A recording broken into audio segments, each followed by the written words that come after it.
हरी हरी बाबा की सागरवा मोरवा बोले हरी की हरी हरी बाबा के सागरवा मोरवा बोले हरी मोरवा के बोली सुनी बिहार कर जावा हो रामा मोरवा के बोली सुनी बिहार कर जावा रामा मोरवा के बोली सुनी बिहार कर जावा हो रामा मोरवा के बोली सुनी बिहार कर जावा हो रामा किया हो बाबा यसु के राखई दो गवनवा हरी किया हो बाबा यसु के राखई दो गवनवा हरी यसु के सवनवा बेटी खेलिला कजरिया हो रामा असो के सवनवा बेटी खेलिला कजरिया हो रामा किया ओ बेटी अगनुमा से करबो गवनवा हरी किया हो बेटी अगनुमा से करबो गवनवा हरी आओ बेटी फागुन मासे करबो गवनवा हरी किया हो बेटी फागुन मासे करबो गवनवा हरी इसे खेले जाबू सावन में कजरिया बदरिया घेरले आइला दो कैसे खेले जाबू सावन के कजरिया बदरिया घेरले आइले नाना दो घेरले आइले नाना दो घेरले आइले नाना दो कैसे खेले जाबू सावन कैसे खेले जाबू सावन के कजरिया बदरिया घेरले आइले नाना दो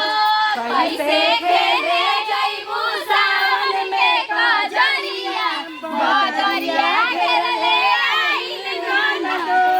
तू तो जात हवा केले संग संग ना सहेले तू तो जात हवा केले संग साथी ना सहेले छले रोकली है गोहार डगरिया बदरिया घेरले आइले नाना दो कैसे रोकली है गोहार डगरिया बदरिया घेरले आइले नाना दो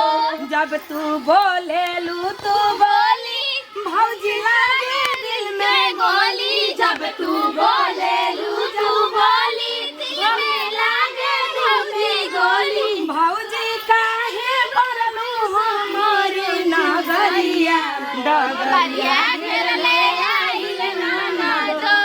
कैसे खेले जाबू सावन में कजरिया बदरिया घेरले आइले नाना दो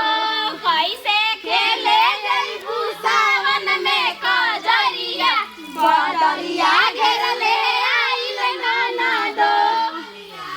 हरियर टिकुलिया के हरियर नागिना कुछ दूर से चमके हो लाल कुछ दूर से चमके हो टिकुली के साथ हम चलनी बाजार देवर मोने मुसु काले हो लाल देवर मोने मुसु काले हो लाल जब हम जानती की देवरा चिनार कर बुझावे गईती हो लाल कर बुझावे गईती ओही कर बुझावा से फरती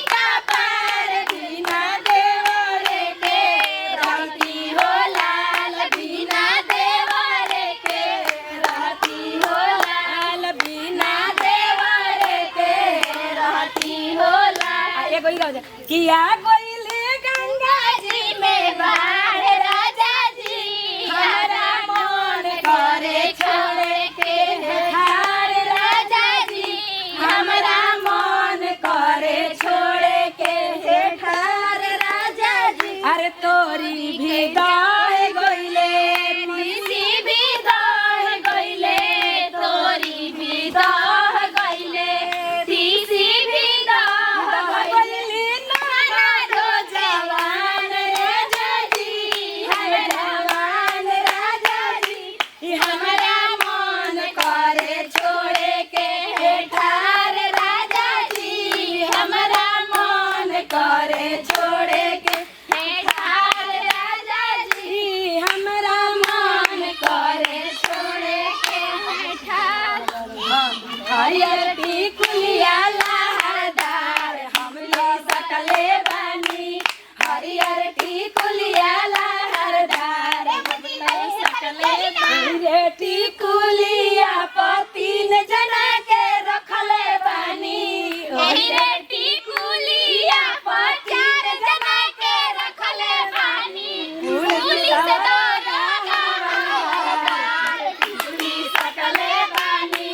पुलिस दारोगा हवलदार टिकुली सकले टिकुलिया पतिन जना के रखले बानी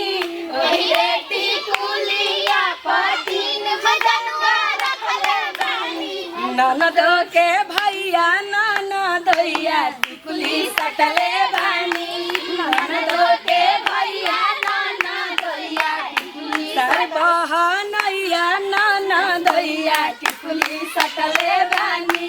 सर बहनैया ननदैया टिकुली सकले बानी बतावा है मेहरानू कतना ही बेबहरा बिया के दूध ला के हम रखले बानी आज नाग पंचमी ह कि मीठा कोनो चीज बनाई तो बतावा ना सही चूल्हा उपास क के का जन कहाँ गोइल बिया हिलोर खेर गोइल बिया आओ हिलोर खेर के तब ओकरा के हम बतावा तनी हां मर्द मानुष मारे लसन जूते जूते मेहरानू के यही पे पर अबिया के भरावा के एही रे टिकुलिया पति के करे के भाई के रखल बाईस अच्छा ई बताओ बुढ़ात जबे तो उम्र होत रही काहे साल भर के दिनों में रोरा काहे वैसा साल भर के दिनों में हमहू जानतनी कि हिलोरा मारे के बुए तो ई निखे बुझात कि घरा में कुछ मीठा बना दी और दूध ला के कबही से हम बैठल बानी तो सेवा ये रोटी नु बनाएगा और पूरी दोहती छाने के बाद अरे साला कहे कब बजे तेरा टाइम देहती से घड़ी में का हो जाई सब आई जानो तनका तन निक लागत अड़ी जी आई गई ज्योति रुचि गोरा हा गुलिया बिटिया मोटा हा गुलिया जनी पहिले त लाए कने पतुकिया मांगत रहो तो कने की झुलुआ फटल हो तो कने देले कनी कि मेला चले के चली का चलतनी जा चैता लागल बा मेला फिर का संझौली लागल बा बकस बाबा के हां ए अम्मा जी नोखा डगो पर लागल होई हां चार का चरकी पुली आइल बा चल, हमर चल, जोतिया चल। कहते कि माई लिया चलिया चलाई पे उनकर संगे त खेल के झुलिया ए चाची तू जोतिया के लिया जे कर भी टाइम नहीं टाइम में का करे अब बात बेटा बड़ी तू पिच्चा देखा तनी हो दू साल बा लिया पैसा खर्चा करना चुप चाहिए रह चनोरी काट के भाई के खियावे के हम जाता नहीं थी देखा तनी अम्मा जी भोरे से ना नहइले बा ना धोल नूने देही बावन अभी तक ना ते आज नून न छोड़े के बा बेटा हम अच्छा एक बात बताओ हमरा के इनका तनको बुझाता कि ए चुप एकदम चुप रहो ना तो मारो है पतुगिया चला के तोर कपार तीन गो हो जाई आ जा त हाल अच्छा एक बात बताओ हमरा के 10 जूता मारी है बिना गिनल सुबह के समय बा तो ठीक बा अच्छा ई बताओ तोरा तू हमरा के एगो बात कि एकरा कोनो चीज मीठा उठा ना बनावेला एकरा बाद जाके जहां जहां मन फोन करो का दिक्कत बुए ए अम्मा जी कबो ना बुझाला अपने मन से कि हां ना के पंचमी हां तो पापा जिलेबी लेके चली कबो ना बुझाला अरे सुतवाली एकदम कता नहीं बदमाश तेरा नहीं के बिकल हाला मत करे झुलुआ खेल के आइल कोने बा बेचारी बना दी ई बताओ तू, बनावा तनी अब चुप रहिया भाला मत करी साल भर का दिन में जे जिलेबी साल भर के दिन में तेहन अच्छा ई बताओ ए जी सुनी ना दूध लावा चढ़ावे गोल हमर जा नहा के मुँह चल जाई जाई है एगो बात सुन अच्छा हमारा कपार खाली ते सुबह सुबह उठते हम दूध दुहला ही रही तोरा खीर पूरी बना देला जो भी बनावे के रहे आ बना के तब जाके अस्थिर हो जाला ई दूगो बाल बच्चा बाबसन और चाची घरे जाके पतो हम कर देले त खइला सन त हमरा ठीक लागला नतिया ऊ बुढ़िया घरे गोल बड़ा सन नतिया उनी खसन गइल भूखे गइल बड़ा सन एबरा आवे दी त मारम तन कैसन आ ढेर बाल बड़ी नी मन काहे लिखे निमन नती होसन बती ना देखनी अरु त काहे छोके गई काहे ना छोड़ी तोरा रहनिया पे दोसर खोज ला निक नहीं खिंदा अरे दोसर तो हम खोजिए ले पीली ना आई मांग फाट के किसम बटल के आवाज दर दर है ना सुन चाहता पहले हुनी के लिया सुन सुन हे रूपा पे भैया 14 गो परी झुमेली बात बुझाता नु ते होता ना हमरा के ताऊ जान दे खाली तो हल्का दढ़िया मछिया हम बनवाई नी फिनेशियन मारनी आ 4 गो में हितई न तई घुमनी त काले हमर बियाह हो जाई अभी तोरा पते नहीं है खाली खान ड्रामा लगले चल चल नहीं कानू अब छोटा का घिसिया छोटा बा तू ही तरकार के बर्बाद क के रखले बड़ी अरे तनी से सावन के झूला हलाई के झूले ले सन त का हो गई माने झूले ले झूला जमाना बा 20 गो लौंडा खड़ा होके देखत रह जमाना बा हम ना रही कोनो के बोले के बेवत रहे तो मैं तोरा रहला से का हो जाई हां का बोल दी सब कुछ हो अभी हम कहत नहीं कि जब लखवा फाड़ दे तू डेढ़ टाई टाई कर भी हमारा भी तो अच्छा ना जाइयो अब शांति रह का गरजत है तोर जतड़े मैं तोरा बुद्धि नहीं खे आई माई ठीक भाई कर ई लइका बुद्धि में बिया तोरा बुद्धि नहीं अरे के अकेले रहत न तो हम बोलती हम रही कहली ए मम्मी चल तनी सा झूला झूला हम सावन में तो कहीं चल त का हो गई आ कोनो दूसरे के दुआरी पे गोल रे अपना दुआर पे बिया तो रौला को साथे बैठ के काई झूला झूलत त रही का हो गई तो कने ही है कने आइया हाँ। का आइया ते नहीं जानत हम जानत नहीं तू तो भर गांव के बुझाता के ना अथी हम बनल तो रहो, जानते विदेश में रही ना नु चल। कहां चल एकर कभी दूध चप्पल मारम तब जाई मुआ दे अब अच्छा कहले कहने के मत जू काहे गलिया हम ना जाई कह दिन त मार देबे त लगा की जाई का झूला झूला लौट जाई या को वीडियो मोबाइल में बनैले बड़ा सन उ ओकर का होई स्टेटस लागी कि ना गांव में फेसबुक और व्हाट्सएप पर मैंने हीरोइन बनावल चाहत रे का बोला का रे कना कटा गेल अब कुछ नहीं चल की चल कैसे मारे ला एकदम कसाई लेखा एकड़ी के मुंह ना लगे हम तो देखो तनी कि एकदम साफा बहवा देबे ते अब साला रस्सी हम धोए में टेम्पू में तू करे के त ले गेल बड़ी सन कि झुलुआ बना देले बड़ी सन